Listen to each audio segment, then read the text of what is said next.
HIST3326.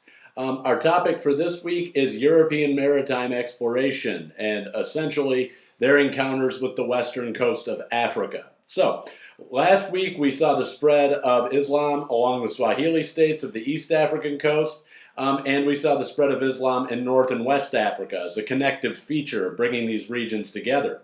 And we also saw at the end of our lecture about the spread of the Swahili culture around East Africa that they would ultimately start to come in decline with the emergence of the Portuguese in the Indian Ocean. And that is not a random coincidence. The Portuguese are going to be the first Europeans out into the Atlantic world, and they're going to be the first to explore the coast of Africa. So, we need to look at reasons why Europeans are leaving Europe in the first place, and they are numerous. The first and probably most important reason that Europeans are increasingly heading out and exploring the Atlantic territories is because of developments in the Muslim world. We saw the establishment and growth of a number of North African empires that were dominated by Muslim rulers and Muslim politics. In addition to the growth of those empires in North and West Africa, there's also the emergence of the Ottoman Empire in the Middle East. They're taking the areas of Anatolia, or what we today would call Turkey, some of the regions of Eastern Europe, just around Hungary, modern-day Hungary, and they're also spreading as far south and east as Afghanistan, Pakistan. And then right when you get to that region, there's the emergence of the Mughal Empire, which is going to take place in northern India. So the entire purpose of explaining all this is the growth of the Islamic empires are going to force Europeans to start trying to find sea routes to India. We've all been exposed to this narrative of Columbus trying to find India in 1492 when he eventually sails to the Americas. And it shouldn't be lost on you that he's trying to get to India because that's where the most exotic and expensive trade goods are for Europeans. So he's trying to find a route to India, and there's this other sort of overriding narrative, and it's patently false. The idea is that Columbus thinks that he can sail straight across to India by going west. Other Europeans knew this wasn't possible. Other Europeans knew that there was a landmass there. Columbus himself probably knew that there was a landmass there, but he still thought it was going to be quicker to go west and get to India than it was to go south and go around the Cape of Good Hope in southern Africa. So he's doing that voyage in 1492, but the real exploration of the African coast starts to begin in the 1420s. And that, again, is going to be happening mostly by Portuguese explorers. In addition to the fact that these land routes to India have been cut off and that Europeans want to gain access to these markets, we also have to look at the process of recovery. In the mid-1300s, nearly a third of Europe and Asia's population, or the Old World's population, was wiped out due to the Black Death or the bubonic plague.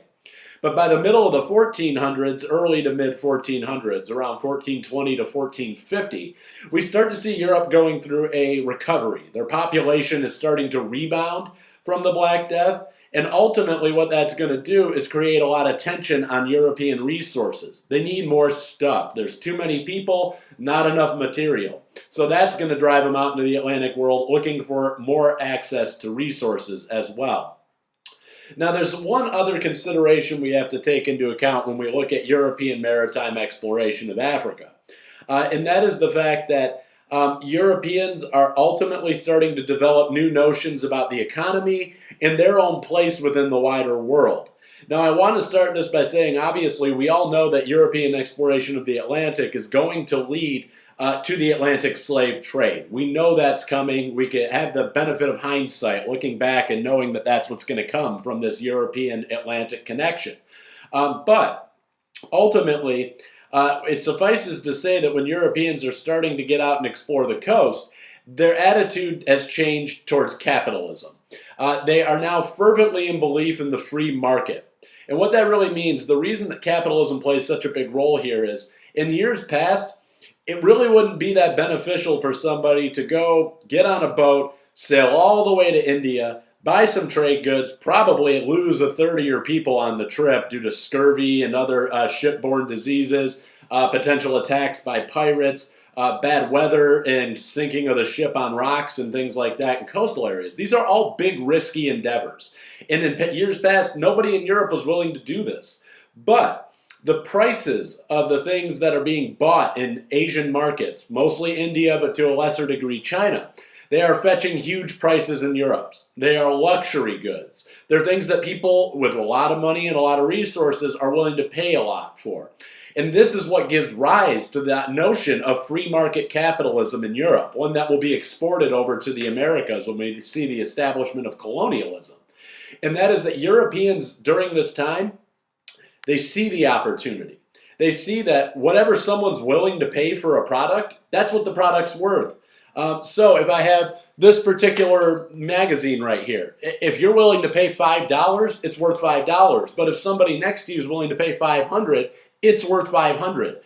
$500, probably worth making that long ship voyage for. $5, not so much.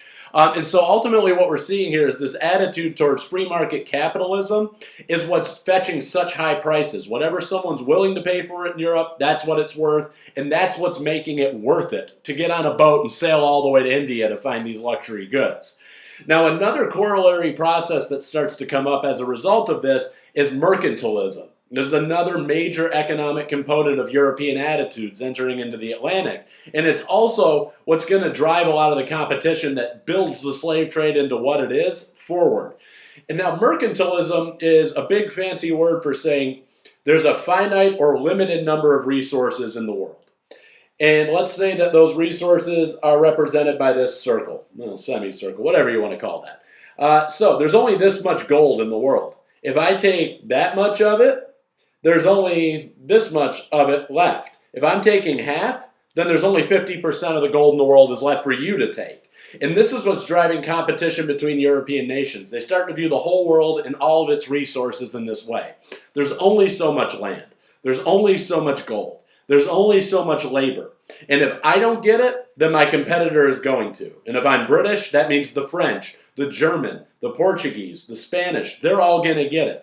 And so ultimately, you're seeing that Europeans are constantly in competition between the years 1500 and 1900, trying to grab these Atlantic world and then even global world resources. They really want access to these markets because they fear being cut out of competition by their European competitors. And then one final thing that we need to talk about with this process, something that goes along with this, is urbanization. What we see in Europe at this time is people, until the period of Atlantic exploration, until that really starts to get rolling, really picks up steam, most Europeans are still living in agricultural communities. They're rural, they're farmers, and they're ultimately not really interested in chasing down a bunch of these economic opportunities. But when mercantilism and capitalism start taking shape, it means that seafaring endeavors are going to be the most profitable.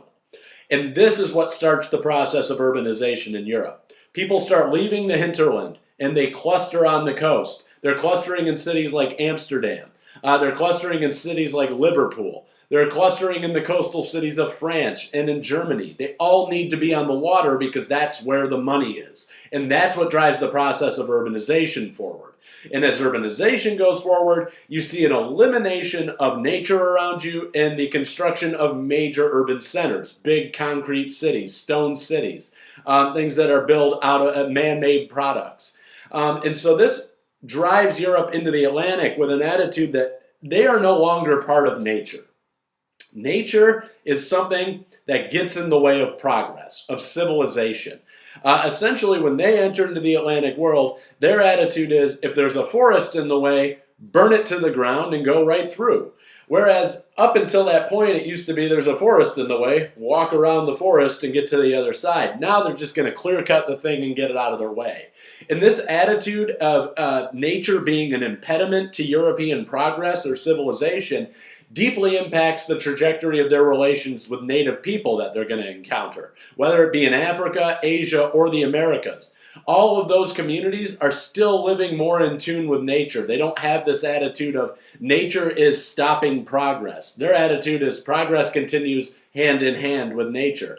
So obviously you can see that the attitudes of Europeans coming into the Atlantic world are going to be drastically different from those of the people they are encountering. Now, there is one final development that we need to discuss when it comes to European exploration of the Atlantic, and that is the Spanish and Portuguese emphasis on reconquista or reconquering, and the Inquisitions. And there are multiple Inquisitions happening in different kingdoms of Spain and Portugal. And this has everything to do with the process of Islam spreading across North Africa and then coming into the European continent by way of Spain and Portugal.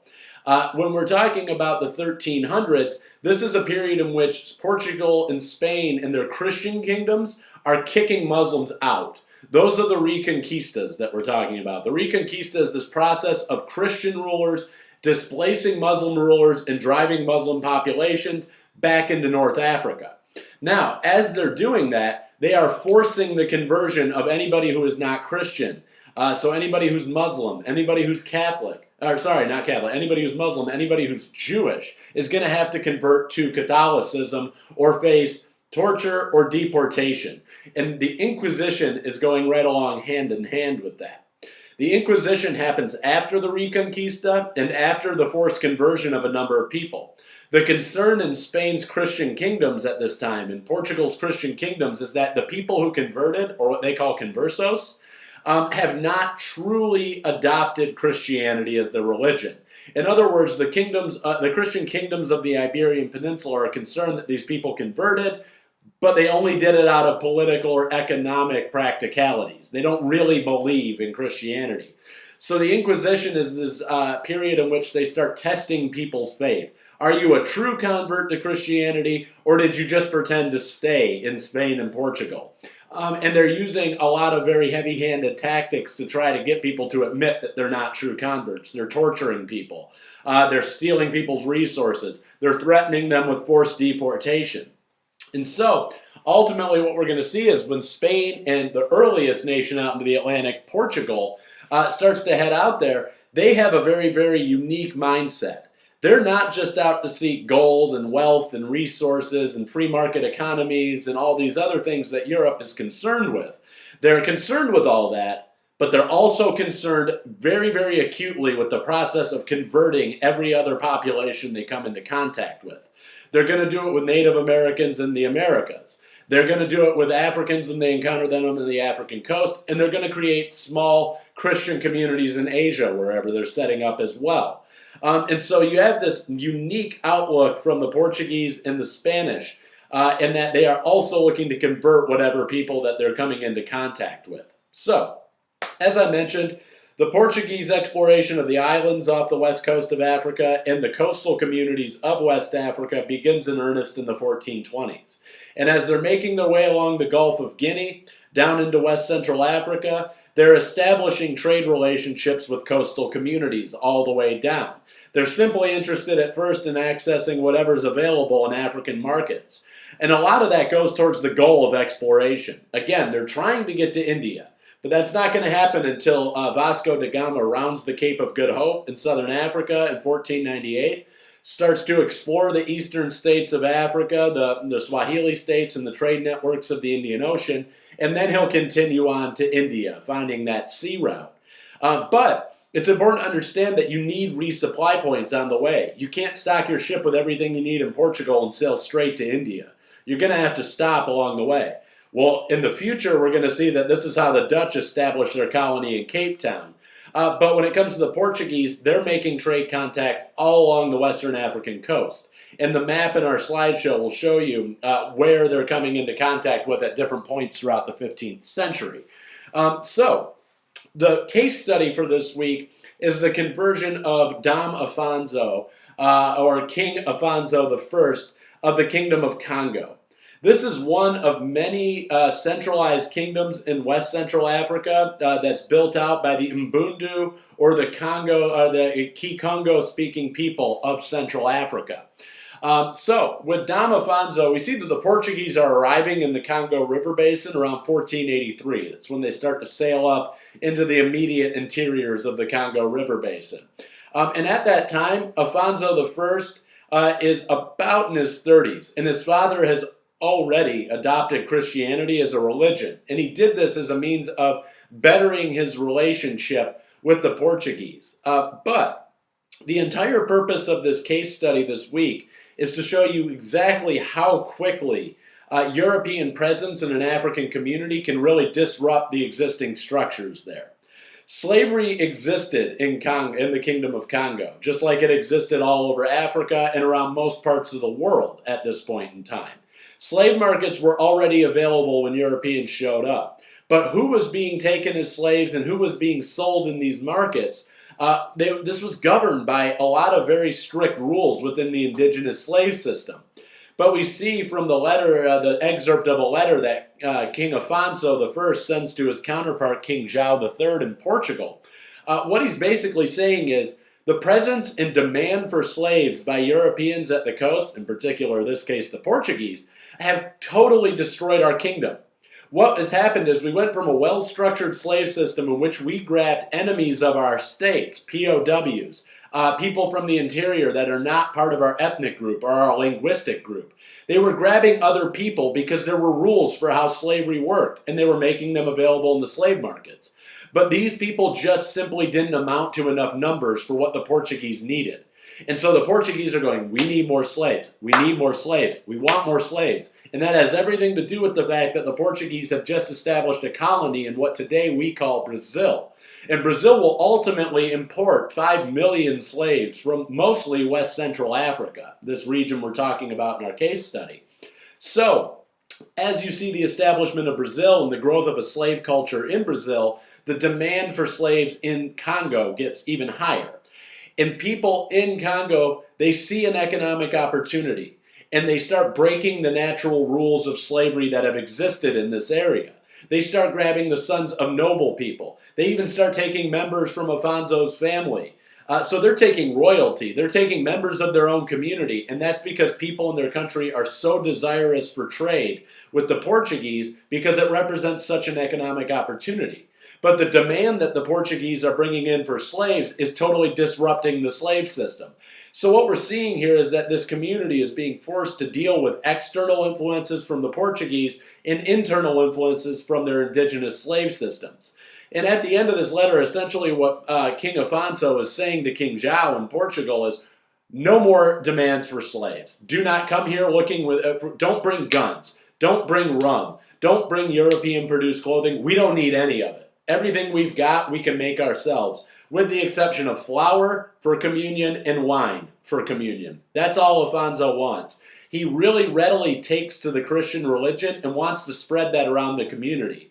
So much so that he destroys a lot of the vestiges of any traditional African religions. And this brings a lot of ire from his subjects. But ultimately, what he's saying to João in Portugal is, your people have totally screwed up our state. Yes, slaves were always available here, but who's being taken as a slave and who's being sold as a slave has totally changed, and that is disrupting the political structure of our society, and it's disrupted the social fabric of our society because people are so desirous for Portuguese goods.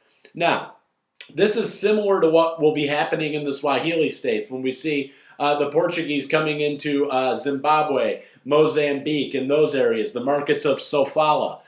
They're going to be ultimately shifting the pattern of trade and making human cargo or slavery the sort of primary organizational factor of those states. Now, in those states, they're also super concerned with the gold that can be found in Zimbabwe and Central Africa. But for the most part, when we're talking about this area of the Kingdom of Congo, they're going to go through this divide and conquer tactic. They're going to there's independent kingdoms that are shrinking and growing in this region.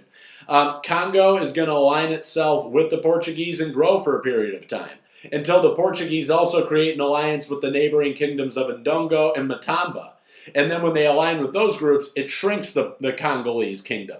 And so they're going to go to independent rulers all over this territory and say, hey, look, Congo's not playing ball with us. Do you want to be our trade partners? And then they're going to give weapons and resources to Matamba and Ndongo. And there we see the rise of a very incredible woman who's covered in your reading, Queen Nzinga. She's going to become an emissary and then eventually a queen in her own right in Ndongo and Matamba. And she will actually start kicking the Portuguese out of their various coastal enclaves and strongholds until they're able to retake those territories in the 1600s. She ultimately will start working towards resettling slaves in the kingdom of Matamba too, because she sees the dangers of the slave trade in this region. So ultimately the pattern we're seeing is because the kingdom of Congo, the kingdom of Ndongo and Matamba, all these areas of West Central Africa are coming into contact with the Portuguese, we see one of the very earliest acts of intercultural connection is conversion to Christianity. And that is because they want to build stronger relationships with Portugal. Over time, that conversion starts to become very, very impractical because what the Portuguese are asking for is simply too much. It's something that the Kingdom of Congo can't abide by, that these other independent kingdoms can't really make happen because it's disrupting their states. And so over time, the Portuguese are just going to slowly grow in influence within this region, and really they're not going to face any internal conflict again after Queen Nzinga, until they start to see local communities partnering with other European trade partners, trying to take their share of the trade in this area of Africa. So that wraps up my brief lecture for this week. If you have any questions, comments, concerns, feel free to drop me a line. As always, take care.